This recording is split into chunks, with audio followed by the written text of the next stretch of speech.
Hi everyone, another episode of the Live to Inspire podcast. Today I wanted to talk to you guys about happiness. Now, I think it's quite a sort of poignant time of the year to discuss such a matter, with a lot of people suffering from SAD or SAD.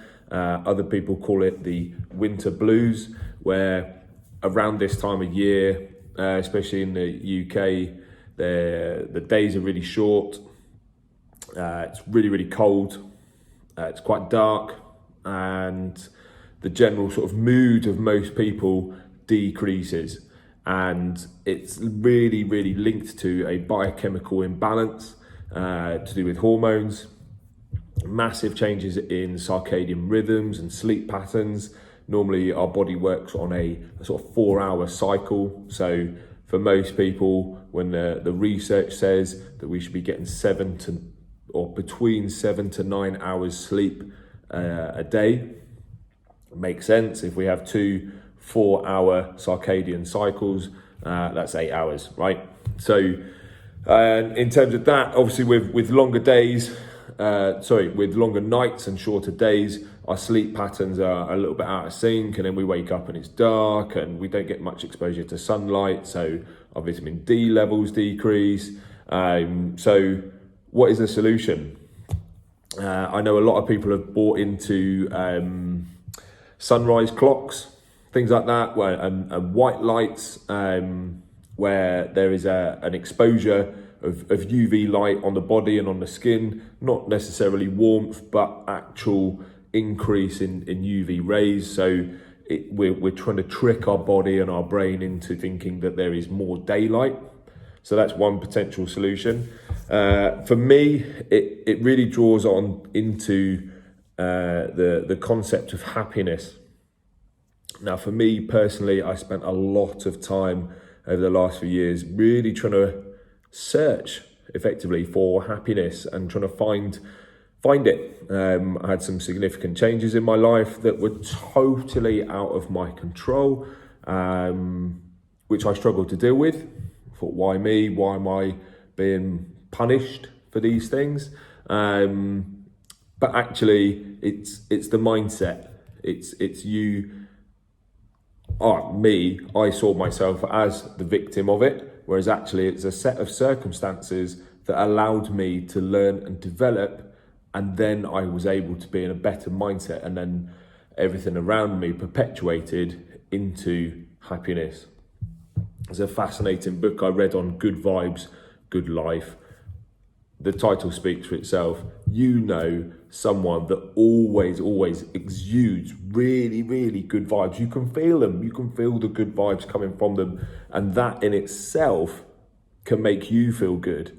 If you're around someone that is constantly negative, bad vibes, guess what? Those vibrations then get passed on to you. Do you want to be around someone with bad vibes who's negative? Probably not. So again, the circle that you're around, the people that you're around might be worth rethinking, revisiting, and also your mindset as to how happy are you. What was I going to say? Oh, that was it. So in my book, I wrote a little bit about happiness, again, just to keep on topic. And my net conclusion after spending a lot of time trying to work out what it is, at the time of writing my book, my understanding was that happiness was your ability to solve problems. Makes sense, doesn't it?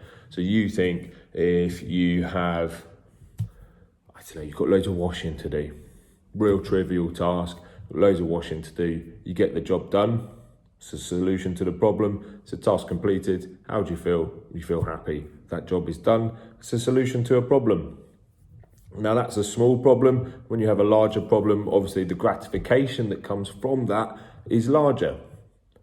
There's the marshmallow experiment. Again, I believe I touched on it in my book with, I think it's like going around on TikTok and YouTube and Instagram, where parents would leave a bowl of sweets in front of their kids.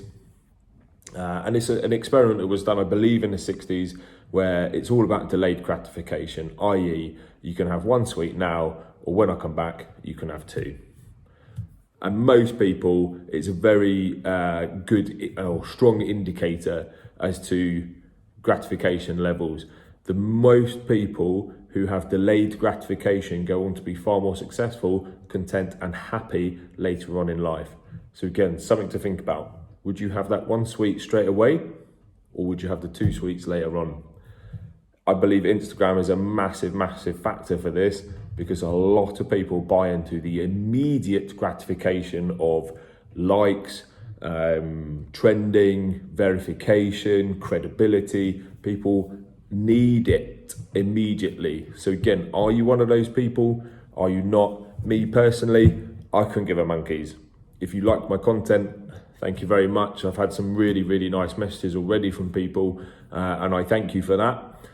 It does empower me, but those results are not immediate. It has taken a little bit of time for things to get out there. So we'll see what happens. For me, like I said, it's a personal journey for me. I've made a few mistakes on this podcast already. I'll go into that later on when I speak to some of my guests. Another concept for happiness is about having expectations. So once I realised that happiness doesn't necessarily or singularly come from one's ability to solve problems, it turned into a mathematical equation. You sort of think, well, it's a state of mind, it's a state of well-being. How can it be mathematical? It depends on the factors that you are putting in and what you're doing with them. So happiness is the difference between your expectation and the reality. So in order to put that into perspective or some context for you, if you have very, very high expectations of someone, something, an event, boyfriends, girlfriends, whatever it is, and the actual reality is down here, guess what? You are unhappy, because this reality has not met your expectation. So that old age fable of have zero expectations, and if the reality is still only here, you've got a gap here of happiness. And if the reality goes up to here, guess what? You are super, super happy. Now for me, I played rugby for the first time in a very, very long time. It's not something I have done a lot of. I genuinely, hand on heart, do not have the cardiovascular fitness to be running around a pitch for any more than 40 minutes. So to play 80 minutes yesterday was a real struggle, but I was with a really, really good bunch of chaps. I got called up to start in the first 15. I was supposed to be on the bench. Again, fortune favours the brave. Unfortunately for one of the other chaps, he had a close contact COVID test, so he just had to go and get another test done. So he was out, Dave was in. So again, prime example, there you go. I had zero expectations of even getting 10 minutes. So I fully prepared myself the night before, the day before, hours before, of just being on the bench. Coach rings me up, you're starting. Reality, expectation, Dave's happy. And it almost went into exponential growth with it. We went on to win the game. Amazing. So I felt that euphoric buzz of being in a team, winning, being successful. Yes, I had immediate gratification, slightly different with the longevity that we've been training for and working together collaboratively as a team. I actually managed to score 2 tries. Again, zero expectation. It was always nice to get on the scoreboard, but for me, first game out in a very long time. I'm in a different country. I don't really know these boys especially well. We've trained hard, but again, the cohesion, it lacks a little bit. There's a few changes. I got on the scoreboard twice. I couldn't believe it. So then after the game, players bar.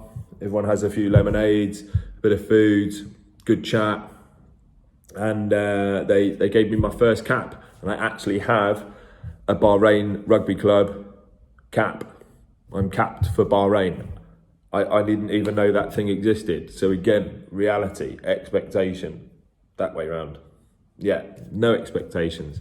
Moving on as well, they all voted for me as man of the match. Now, I don't know why, I've no idea. There were other guys scored plenty of good tries. Some guys got a split eye, black eyes, no idea. But again, zero expectations.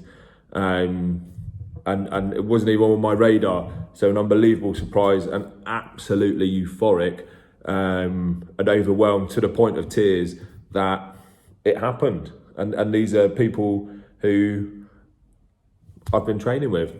And I'd like to call them my friends now. So what an amazing experience. So going back to that mathematical equation, happiness is the difference between your expectations and the reality.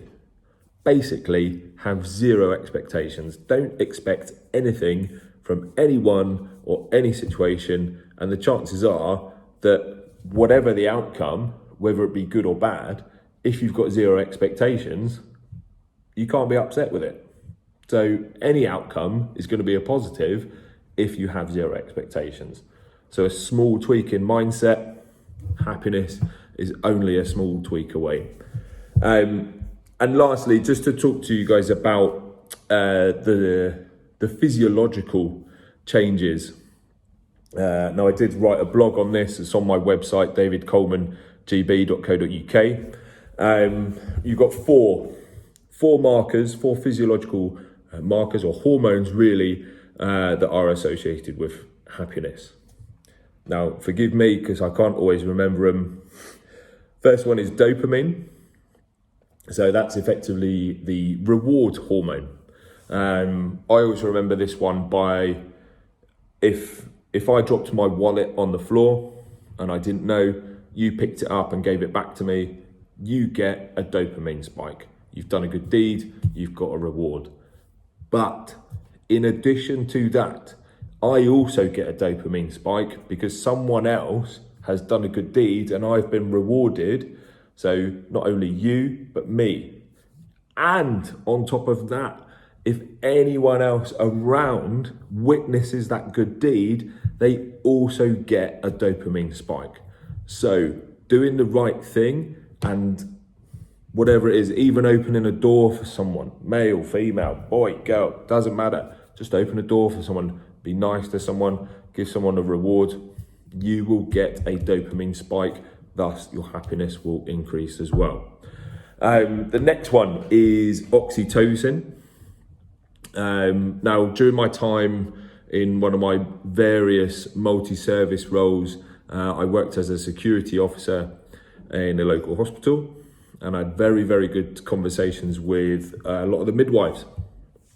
Very circumstantial, just the door I was working at, the midwife's office was there, a lot of pregnant ladies were coming in, and the oxytocin hormone is really, really effectively the love hormone, again linked to happiness. So that can be something as simple as holding someone's hand or having a hug, even as much as having a hug with your cat or your dog. You feel warmth, you feel loved and cared, so you will get a spike in oxytocin and again happiness. Now, where I was discussing this with some of the midwives, they said to me that one of the strongest bonds is obviously between a mother and child. Now, during breastfeeding, there is a physical bond and also that sense of care. So you have a sense of touch, which then elicits more oxytocin and speaks for itself, really, doesn't it? The bond between a mother and child is unbreakable, really, isn't it? Serotonin, I'm sure we're all familiar with this one. So it links right back to what I was saying at the start about seasonal affective disorder. Even something simple as exposure to sunlight can improve your mood. So less serotonin, less exposure to sunlight, increased seasonal affective disorder. So the science again is backed up with, if you do purchase one of those, I don't know what they're called, mood lights, sun lights, indoor daylights, UV lights, whatever it is, get some warmth from your skin, get some UV exposure, you'll increase your vitamin D, you'll increase your happiness and your mood. And so again, serotonin is effectively a mood stabilizer. So if you can't get any more sun, meditate. Try and clear your brain of conscious thought. Think about the things that you can control versus the things that you can't control. Go back to what I said earlier, expectations, reality. Where are you on the scale? And the last one, I confess I am addicted to these. They are endorphins. Now, anyone that's ever been to the gym will know that after a gym session, doesn't matter what you're doing, and I don't care what level you're at, if you've gone to the gym or you've done some exercise, you will feel amazing afterwards. You feel fantastic. So last night, like I said, I was in the players' bar, I was shaking, I felt amazing. And yet I woke up this morning and I felt like I'd been hit by a bus. The come down, the endorphin crash was out of this world. I have really, really struggled today just because my endorphin levels were so high that it's a homeostatic mechanism trying to restore some normality, some balance within the physiological body that we have. So, exercise is a massive one for developing endorphins or getting an increase in endorphins release. Laughter. Would you rather laugh or would you rather cry? I love saying that to people. I think most people would rather laugh than cry, because you'd rather be happy than sad. And excuse me, with watching comedy obviously comes laughter. And as a final thought, to lead into the next podcast, the next episode, happiness only exists because of sadness. I say it again, happiness only exists because of sadness. There is a balance to be had. We cannot be happy all of the time.